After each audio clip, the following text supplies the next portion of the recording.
Okay, so I say so a lot. I noticed because I was listening to myself. I say so a lot, but whatever. All right, we're on Judaism. I'm talking with Chaim. Chaim, you had a particular topic you wanted to discuss. Do you still want to discuss it? Should I mention it, or do you want to go over that or not? I think probably. All right, I'll bring it up. It's a topic of intermarriage.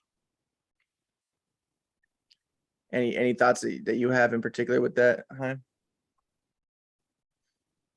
I guess when we're thinking of intermarriage, I mean, we can think of it in different ways. One could be intermarriage between races. One could be intermarriage between religions. Um, between species.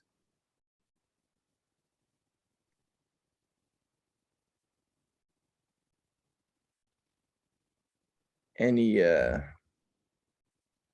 anything in particular you want to address with that, Chaim? Hi. Diagonal line, the picture that I sent you of the Z, the backward Z, Mm-hmm. that I was guessing it was from Germany, right? Probably. right? So you know how the N word was used as a cuss word, it was reappropriated by the Black community to mean like a sign of esteem. Mm-hmm. There's a symbol, that symbol, actually it's called Gen Z. It's kind of, there was a TikTok about it. Someone took that symbol and made it like, this is the Gen Z's symbol of completion, of unity. And it's like a flag. It could be a flag of the unity, because if you take the Z and Mm-hmm. then you have to let your hand go, and then before you write the middle line, and the middle line is the third. You have to get out of the picture, and then you go back in the picture to finish it up. But really, even the higher level than that is when you do an 8. It's like but it's a square like this. Can I show you? Yeah. Let's see. So you take, Mm-hmm. that's the hourglass, right? The hourglass. Mm-hmm. So that's like the figure 8, but it's even stronger because there's corners, and that's human. Like tefillin, how there's tefillin, there's corners. Like squares are a human shape. So when we have edges mean that there's someone stopping and moving. But circles, it's natural, organic, but you have to have corners. Kalayim, that's what I'm interested about. Kalayim and all these intermarriages, that's all dealing with the edges of something, where two things intersect. So my question is, what is something that has never been combined before?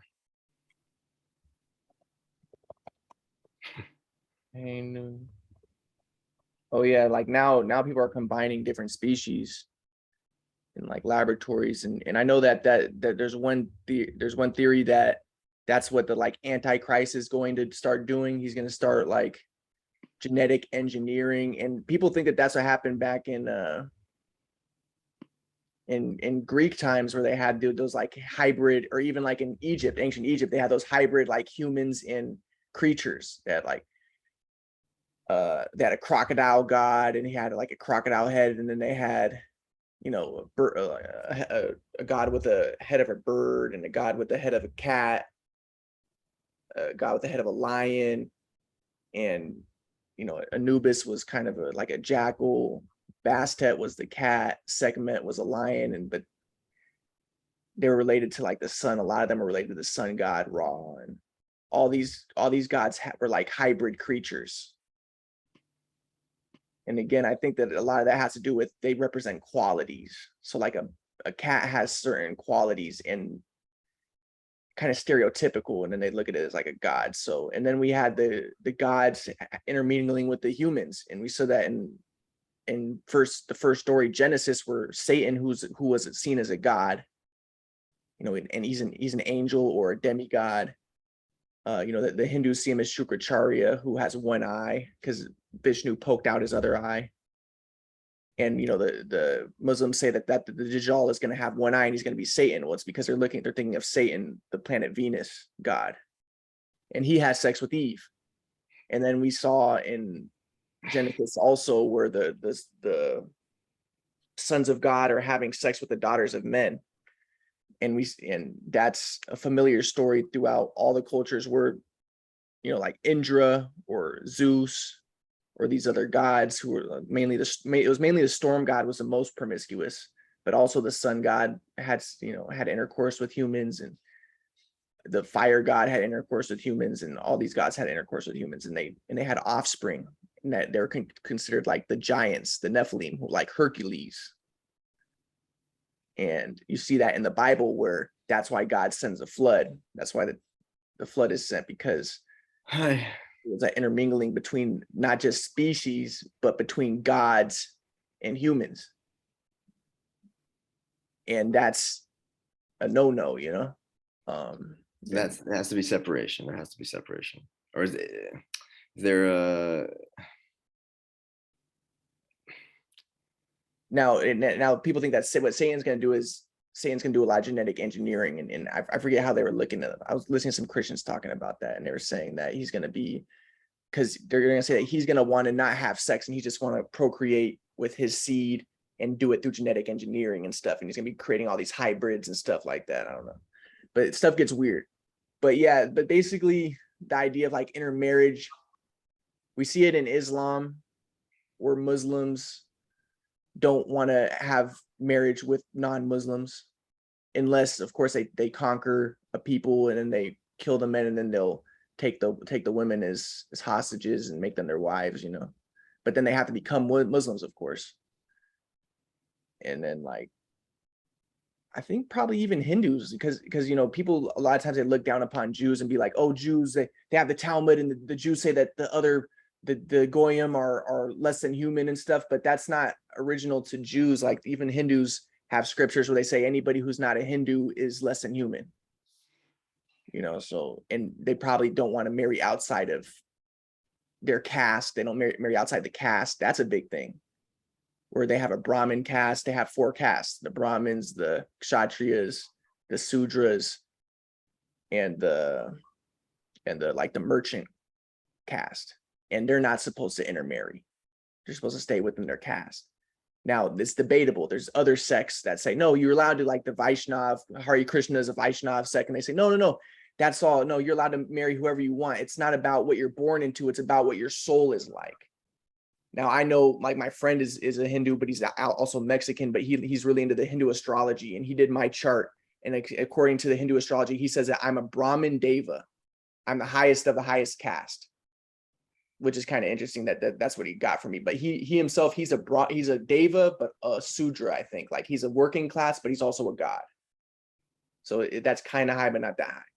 But in that sense, that's not what you're born into. It's when you're born, what your astrology chart says, that's what caste you should be in. But there's different ideas behind that. But in the very rigid, very religious, fundamentalist, Orthodox Hindus will maintain rigid, hierarchical caste system, and you can't marry outside of your caste. Now, there's even a racial element to that, where I discussed with you before, the like Iranians, they're the product of when Aryans went into the Middle East and they conquered the Arab people, and then they killed the men, raped the women, or had sex with the women, because we don't know if it's necessarily rape. The women could have wanted it because they're powerful men. They want the most powerful men. And then they had offspring, and that's the current day Iranians. And Iran literally comes from the word Aryan. Iran, Aryan. And that's not just something I made up. Even Ireland comes from Arya, which means noble, Arya land. So it's from the Aryan people, the Indo-European people.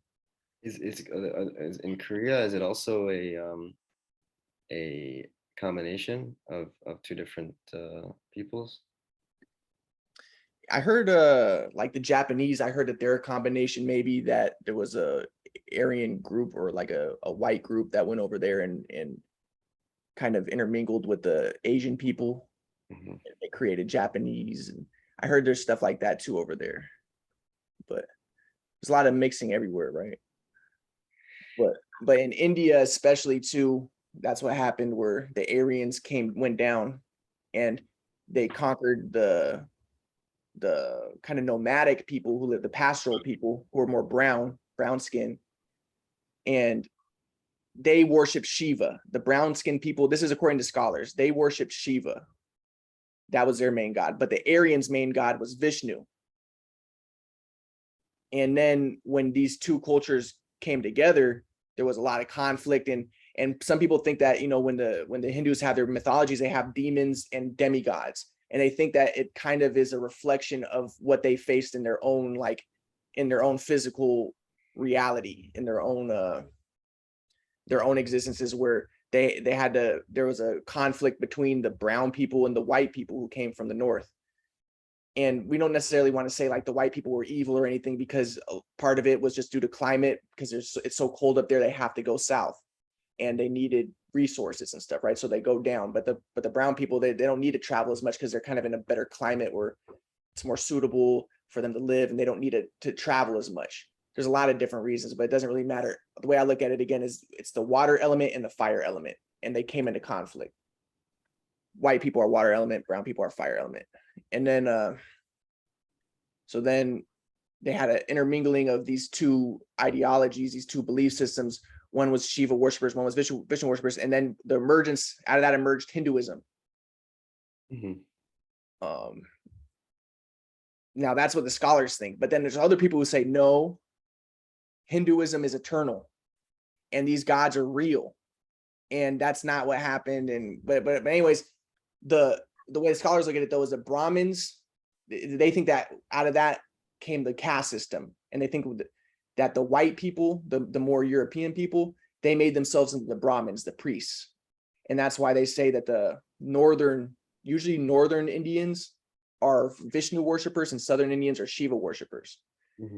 And a lot of times the Brahmins, which one is Vishnu and which one is Shiva?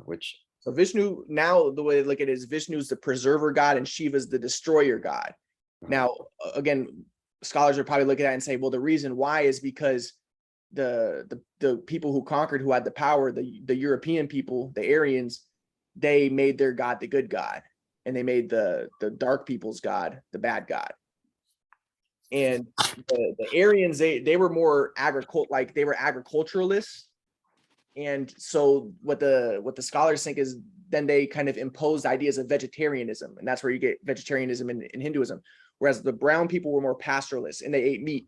So if you see a kind of conflict between Vishnu and Shiva in Hinduism, where Shiva worshippers are allowed to eat meat, but Vishnu worshippers are not supposed to eat meat. Okay. And a part of that is, you know, like the scholars, the anthropologists think that a part of it was because the Europeans wanted to maintain wealth for themselves, and they didn't want the brown people to be having the cattle, because that's a very valuable source of wealth. So you make the cattle sacred, and you say you can't eat it, and then you can maintain that wealth for yourself. So there's a lot of different theories about how all that originated. But I know that really ultimately everything derives from the quadrant. So why is there the caste system? Because of quadrant. Why is there all this, you know, these, I'll give one example with like food, and we were talking about separation, would be like the kosher laws, where there's 4 types of food. There's a cleft hoof and chews cud, non-cleft hoof chews cud, doesn't chew cud and cleft hoof, and doesn't chew cud and non-cleft hoof. And only animals that have a cleft hoof and chew their cud you can eat. Now, I've heard like a mystical idea behind that is like cleft hoof represents you're able to climb a mountain, which means that you're able to persevere and continue in your studies. And like chewing cud represents, you know, not just settling, but continuing to digest what you learn and going deeper and deeper. Could you say that again? So the reason why you're supposed to eat animals that have a cleft hoof, I heard a mystical idea behind that. You even see this idea in the Gnostic Gospel of Barnabas. He talks about this. Where in the Gnostic Gospel of Barnabas, he says you're allowed to eat whatever you want because all this is just a metaphor.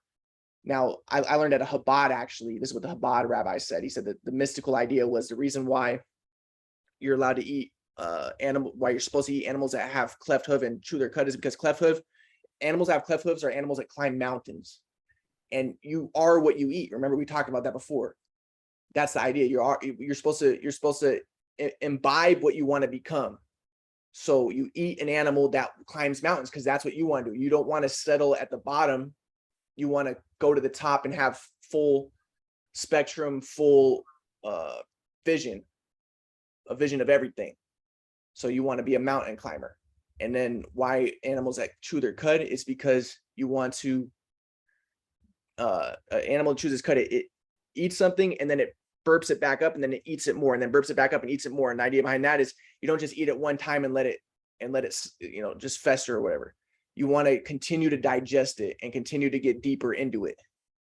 And that's like with knowledge, like you don't want to just get the surface level knowledge. You want to get deeper and deeper and deeper until it's like at the finest gradation or the finest level. So, but anyways, yeah, so we see a lot of like categorization fourfolds, but okay, so we saw the caste system. One idea is the reason why is because it was kind of a genetic thing. Maybe it was because the Europeans didn't want to mix with the brown people. Maybe they saw the brown people as inferior. So they said, okay, we're the Brahmins.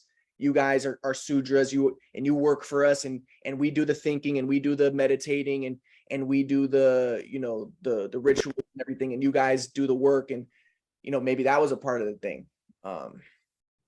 We see the same thing like when we're thinking about like intermarriage with Samson. Like the story of Samson is kind of about that, where the Philistines are actually Indo-European people, apparently.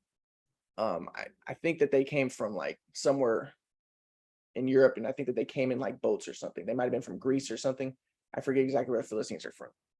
But they came and they conquered Israel. And they're kind of the rulers, and that's the theme that's happened in India, that happened in Iran. And then Samson wants to marry a Philistine woman. And we think about that like in today's culture, where like the black people, like sometimes you'll see a lot of them marry white women. It's kind of like a status thing, maybe, I don't know. But Samson wanted to marry a Philistine woman because they're the dominant culture. And if you're kind of the outcast culture, the culture that's been taken over, it probably is, you want to marry someone who's in the highest culture, in the culture that dominated you. So then he wants to marry a Philistine woman, but then there's conflict because the Philistines kind of take advantage of him, and then he starts killing Philistines, and then then the Philistines want him killed, and then the Israelites are like, hey, Samson, man, you're screwing things up for us. You're going to make the Philistines mad at us, and we're all going to be killed. So then they try to hand Samson over to the Philistines, and then Samson escapes. And then he runs into Delilah, who's a Philistine woman. He has an attraction for Philistine women, it seems. And then he's having sex with her. But then she finds out his secret, that it's a fourfold pattern where she asks him one time, like, what's your secret?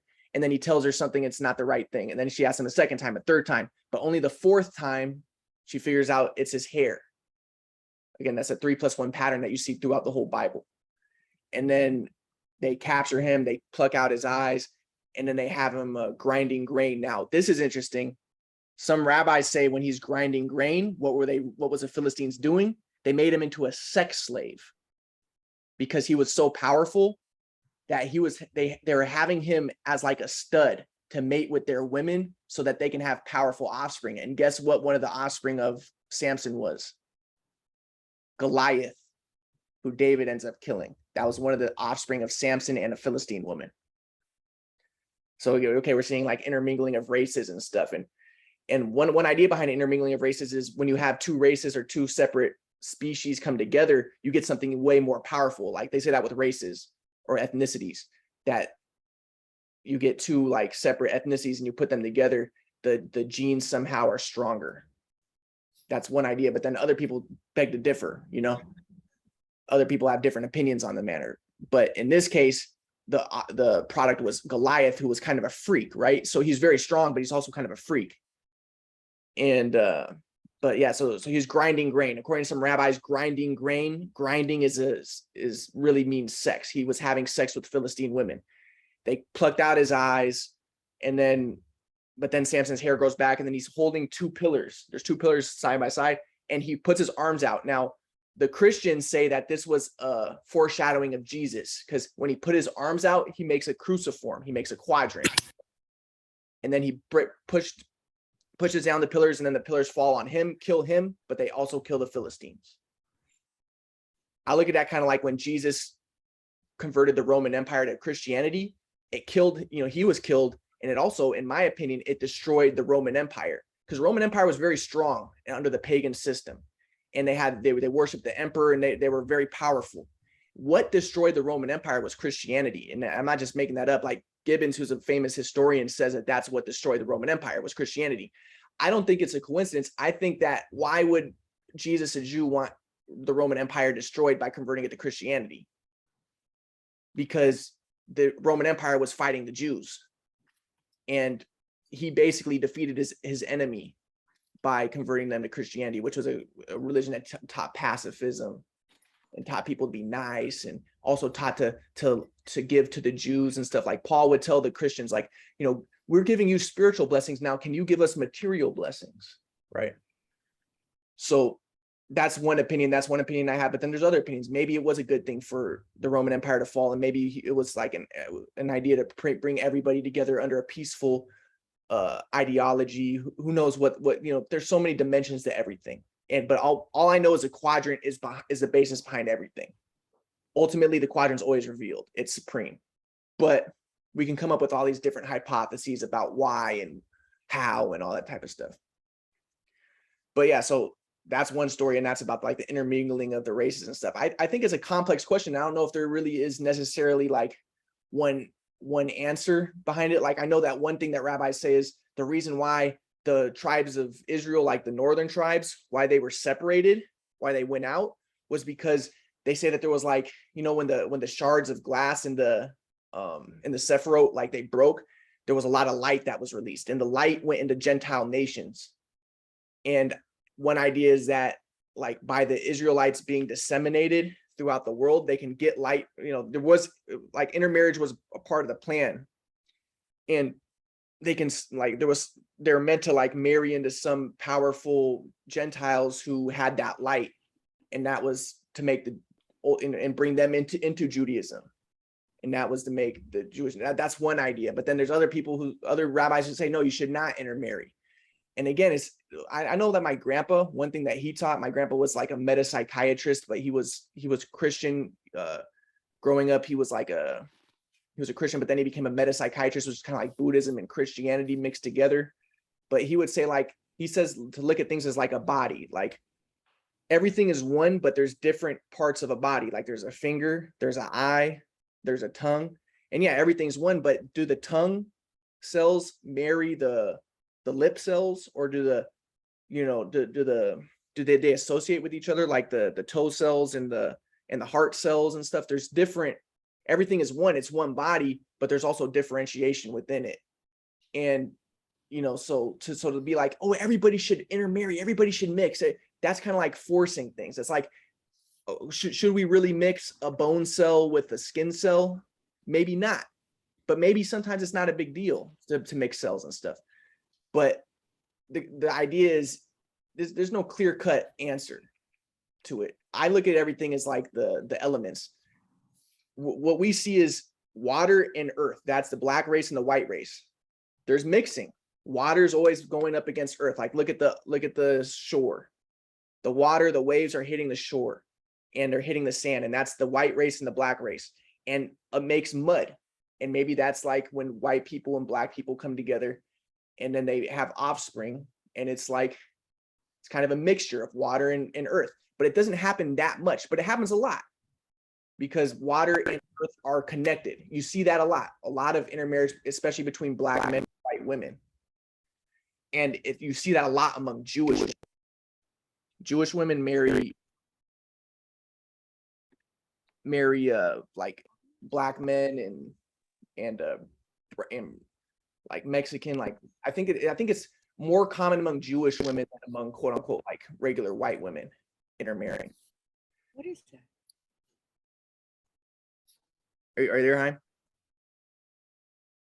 So and then there's like the fire and the water. That would be like the mixture of white race and brown race. And usually, I don't know if it's as much, but you saw that but in the case of like throughout history, the Europeans, like they went over to the Americas, and they basically, it wasn't so much, there was intermingling, but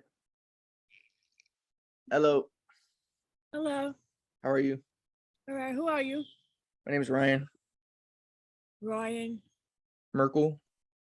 Oh, okay. And I'm just friends with Chaim. I met Chaim at Yeshiva in New York.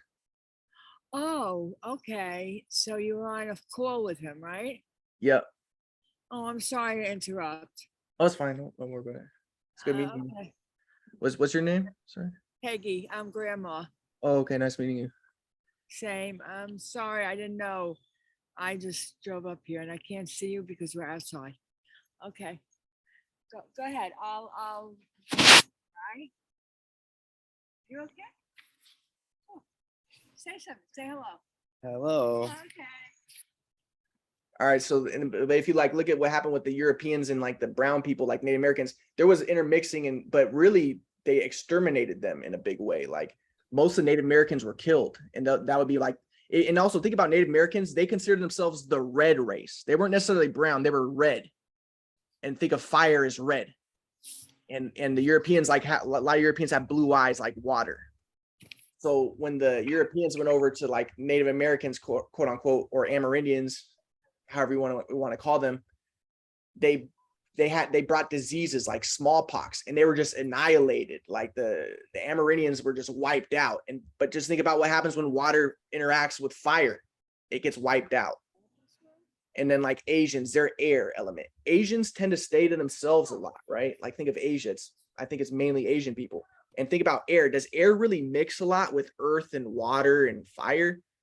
Not so much. I mean, fire needs air, but so when I look at like intermixing of races and stuff, I just think of the elements, and it makes sense to me why certain races mix with other races, like air and earth. That's like the Asian race and the black race.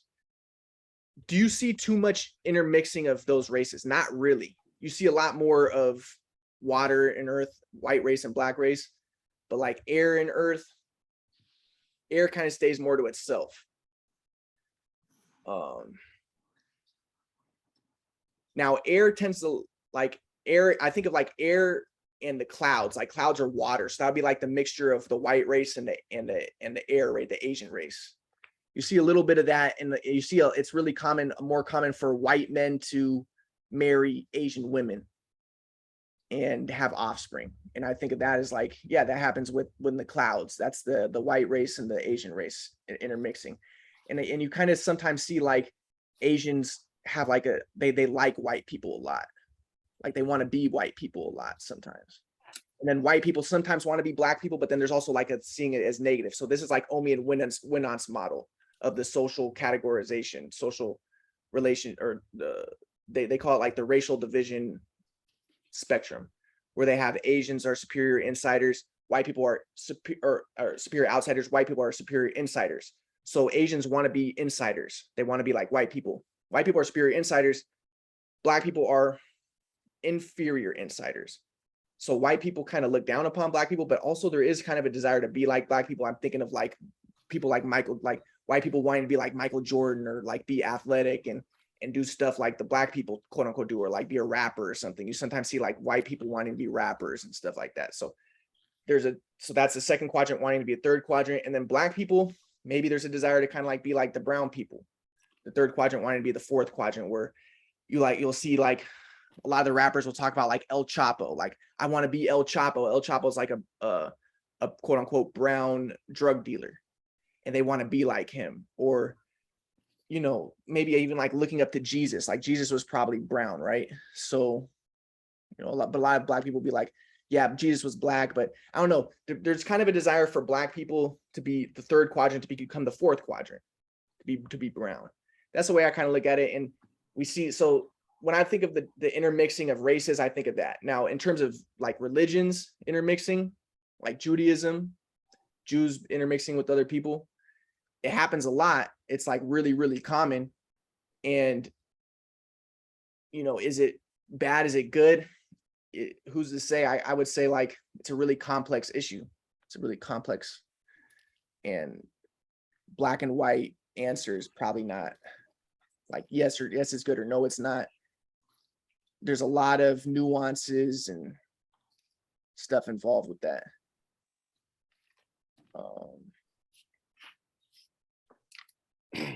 That was long-winded, Chaim. Any thoughts?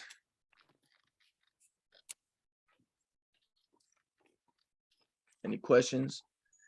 But okay, but one thing I want to mention though too is like, think of like chimpanzees. Chimpanzees, they have tribes.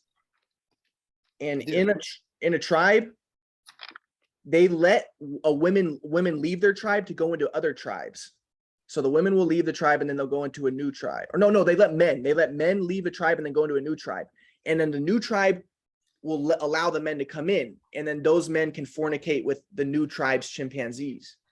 And they say the reason why they allow that is to increase genetic diversity within the tribes. Because otherwise, if the tribes just stay completely isolated, there's going to become genetic abnormalities. And you see that in the Jewish population where there's some like Tay-Sachs disease. I forget, there's a few diseases that are prevalent among Jewish population, or among like even like the black population. They have like sickle cell, and there's some diseases that certain races or certain ethnicities get and one theory is the reason why they get them is because of a lot of intermingling among themselves and not allowing genetic admixture. And in the chimpanzees, it might be instinctual. They allow new men to come into their tribes. And we saw when the Europeans went to the Native Americans, they kind of did the same type of thing where they wanted the Europeans to have sex with their women because what they saw was they're like, whoa, these people are super powerful. Like they must be really blessed by the gods. Look at their technology. The gods must really love them. So they were like, please have sex with our women. And because they want to, this is their women who they share genes with, they want offspring that are very powerful. And that's kind of what happened in that scenario. So things are kind of like interesting. Now, in terms of intermingling and stuff, again, when we talk about like the caste system in India, the same type of thing was over in the Aztec Empire, where the nobility were so, they only mated with each other, and they were so separate from the rest of the population that they were almost like a different species.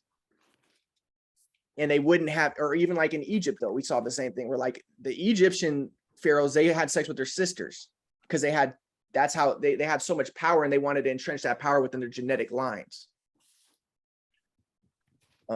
We see that kind of in Judaism with like the Kohanim, like, sometimes like you'll see certain like people say like, oh, a Kohen should only marry a Kohen, or a Levite should only marry a Levite, and stuff like that.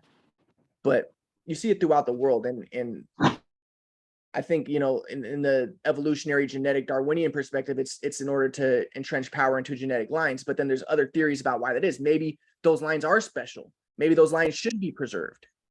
There's a lot of different, things aren't so black and white. There's a lot of layers, and ultimately though, it's the quadrant model. Somehow the quadrant model is being revealed.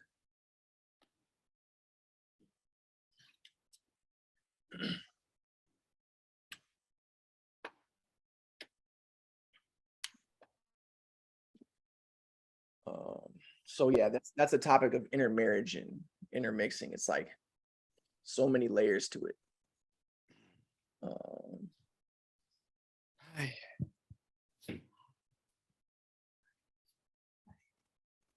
Now Hitler was very much against it, and also I think of like people like Farrakhan. Like Farrakhan is, when I first like heard of Farrakhan, and when I first saw him speaking, I was like, I thought he was a white supremacist, because he was basically saying the same exact thing that white supremacists say. It's like black people should not marry white people.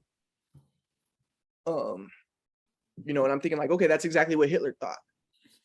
And that's exactly what the Nazis think, and it's like we should stay within our own race, and our race should be powerful, and it's like survival of the fit. And I think that one thing about Judaism is, if you really study Judaism, like that was my initial impression of Judaism, was I thought it was just a genetic Darwinian thing of like maintaining your genetic line and stuff. But Judaism, when you get really deep into it, it's like it's more sophisticated, and really it's about like loving people, and it kind of allows for mixing of different types of people. And I think that the literal interpretations of like, oh, the Israelites killed the Canaanites, and maybe the Canaanites were like an inferior type of people, like scholars like Finkelstein, they think that that was all metaphorical. They think that the Israelites never really did that. Now, maybe they did really do that, but regardless, the Bible is more sophisticated than a lot of the like religious fundamentalists make it out to be, where it's like, oh, we should only stay within our group and not have sex with anybody outside the group. That becomes like really rigid, and it almost like becomes like Nazi like too. I get that impression. That was my first impression when I first interacted with Orthodox Jews, was I was like, not every Orthodox Jew is like this. A lot of Orthodox Jews have a deep understanding of existence, and they're not so rigid. But when there is a few, and you see this within every group, not just, like I said, Farrakhan, like you see it within Nazis, you see it within every group, where you have, it's kind of like a Nazi type of thing, like, oh, we should only stay isolated within our own kind. And